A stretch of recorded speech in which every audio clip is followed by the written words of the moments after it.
இன்னைக்கு மீண்டும் ப்ரெஸ் மீட்டில் விஜயலட்சுமியை வந்து திமுக கூட்டிகிட்டு வந்திருக்காங்க என் மேலே வழக்கு கொடுக்கறதுக்கு அப்படின்னு சீமான் சொல்லியிருக்காரோ?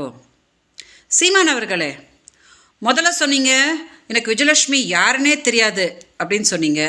அவங்கள காங்கிரஸ்காரங்க கூட்டிகிட்டு வந்திருக்காங்க அப்படின்னு சொன்னீங்க. அடுத்ததான் நான் வந்து வழக்கு உங்கள் மேலே கொடுத்த போது அவங்கள வந்து பாரதிய ஜனதா கேட்டிருக்காங்க அப்படின்னு சொன்னீங்க. இப்போது மதுரசலம் வச்சு நீங்கள் வந்து 2023 ஒரு பேச்சுவார்த்தைக்கு எங்கிட்ட வந்தீங்க இல்லையா? அதில் வந்து நான் 50,000 ரூபாய் மாதம் கொடுத்துட்றேன், என்னை பற்றி எங்கேயும் பேசாத அப்படின்னு சொல்லிட்டு மாதம் 50,000 ரூபாய்லாம் போட்டிங்க. எங்கிட்ட வீடியோஸ் எல்லாம் வாங்கினீங்க. அப்புறம் மதுரசெல்வம் உங்கள் வீட்டுக்காரர்கிட்ட பேசுகிறதுக்கு யார்கிட்டக்கா கேட்கணும் அப்படின்ற வாக்குமூலம்லாம் கொடுத்தான். அப்புறம் உங்கள் பொண்ணான வாயிலேருந்து தானே பொண்டாட்டி பொண்டாட்டி பொண்டாட்டி பொண்டாட்டி அப்படின்னு நீங்கள் வீடியோலலாம் பண்ணிங்க.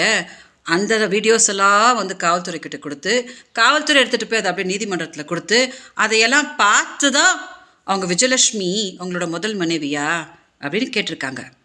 இப்போது திமுக ஒன்றும் உங்களை வந்து போன வருஷம் விஜயலட்சுமிக்கு 50,000 ரூபாய் கொடுத்து இந்த மாதிரி கேவலப்புற்ற வேலைலாம் பண்ணு அப்படின்னு சொல்லலை. ஸோ ஏன் அவங்கள சும்மா வீணா வம்புக்கு இழுக்கிறீங்க?